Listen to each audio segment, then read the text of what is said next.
I want to talk about food, specifically meat, and the spiritual path. And I want to say that not all meat is equal. Not all meat is created equal.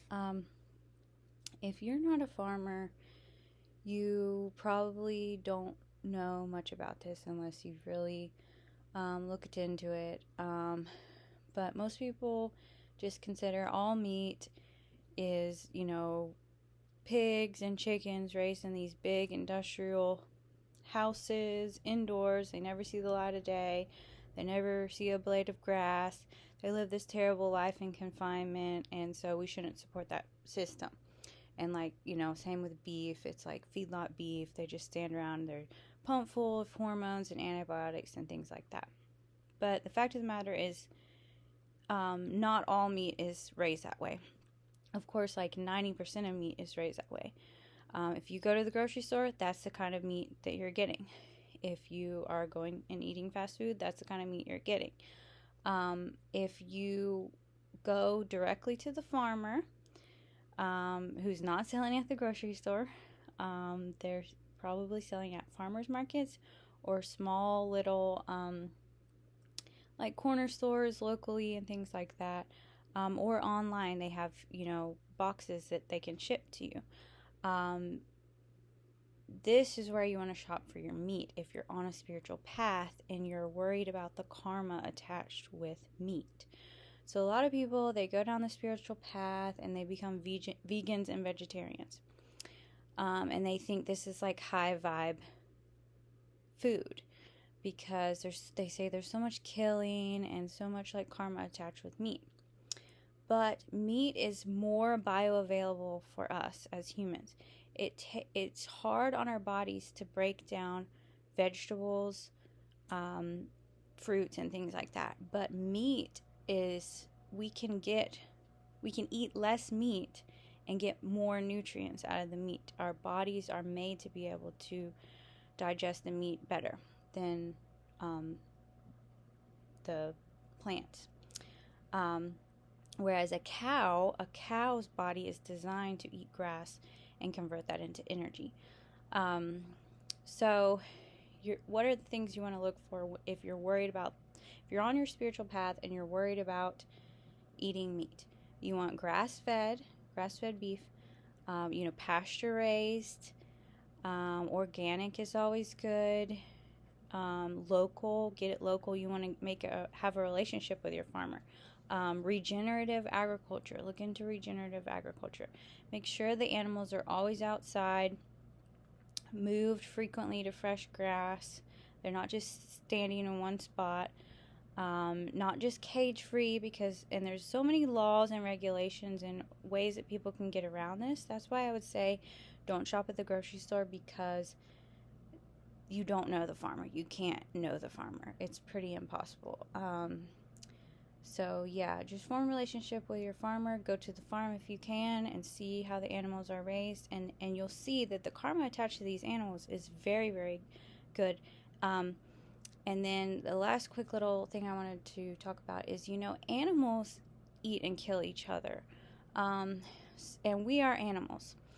So to try and think that you're somehow more spiritual because you don't eat animals is not, I don't see it. And your body's going to be suffering because of those. You're not having the most bioavailable nutrients that you can get. And people think that they're doing something to try and save the animals and things like that when animals are out there killing each other. You not eating animals is not going to change anything. It's not going to change the other animals out there eating animals. It's not going to stop me from raising my own meat, hunting, processing my own chickens, things like that. And I understand this because I literally, take the eggs from my chickens. I eat the eggs. I put them in the incubator. Some of them I put in the incubator. I hatch them out for little tiny chicks. I love them their whole entire life. I watch them grow. I feed them. I cherish them. And then if they're a boy or they're an old spent laying hen and they've lived their life with me, I will slit their throat. And is it hard? Yeah, it is. But the karma attached to those birds is not, it's not bad karma, because I have raised them and I have loved them, and they have lived a wonderful life outside doing what they do best. And I've seen them kill each other before in very vicious ways. I do it in a very humane way. I have equipment. It's an easy, quick thing, and that's their purpose. They're a chicken. I mean, they're not out there starting religions. They're not out there, they're doing what they do best, laying eggs. I enjoy them.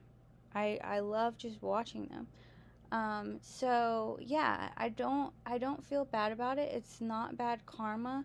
When I do feel bad is when I used to go and eat McDonald's, and I would eat those type of chickens that lived a terrible life in confinement, fat. The Cornish cross birds, most people don't know about the different types of chickens. Most of all the chickens that we eat are Cornish cross. They're basically genetic freaks.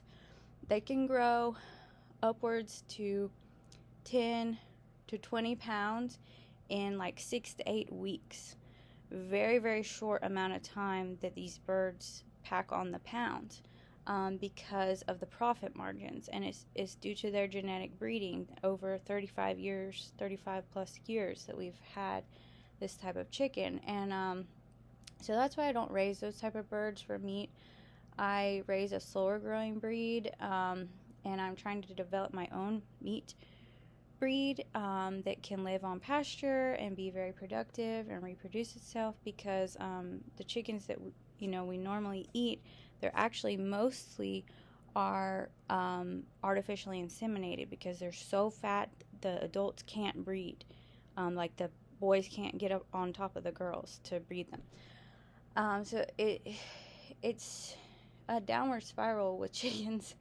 I'm very interested in chicken stuff, but yeah. So I would say just if you feel like you shouldn't eat meat, also consider that it's not all meat is the same. And do your research into the different types of farming, conventional farming versus regenerative farming.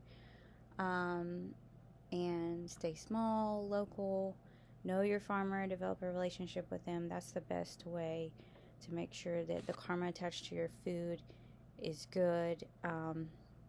If you're concerned about those things, obviously other people who aren't making spiritual decisions about their food, they may not understand or think about that, but this is for people who are starting to awaken spiritually. They have they're more conscious about oh, my food, where does it come from? How is it changing me? Is it raising my vibration? Is it lowering my vibration?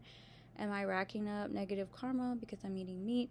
These are all things that people start thinking about once they start to kind of wake up from just living this sleepy life where they don't really think about things. They just go through the drive-through, stuff their face, go to their 8 to 5 job, Monday through Friday, get drunk on the weekend. I'm talking about people who are really working on themselves spiritually. They're gonna be the ones that are concerned about what they're eating, whether they should eat meat or not. And it's very stereotypical that once people start the spiritual path, they go vegan, they go vegetarian, they think that they're holier than thou, but they're not considering that meat is very bioavailable to us. Your hormones get out of whack when you're not eating meat. You need a lot of these fats for your brain to work properly. So yeah, look into it. There's not just conventionally raised meats. There's not just confinement raised meats. It's not very common, but you can find it. It's out there, because I'm one of them. Hart Family Farms. So we're not selling to the public anymore. We're just like a homestead. We raise our own meat, and you can do that too. If you really want to, you can raise your own meat, and then you really know the karma attached to it. So yeah, I encourage y'all to do your research and Don't just follow the masses that like, oh, you got to be a vegetarian if you're like spiritual and stuff. Yeah, it's a common misconception about things, and it's because they're not farmers. They don't know. So yeah.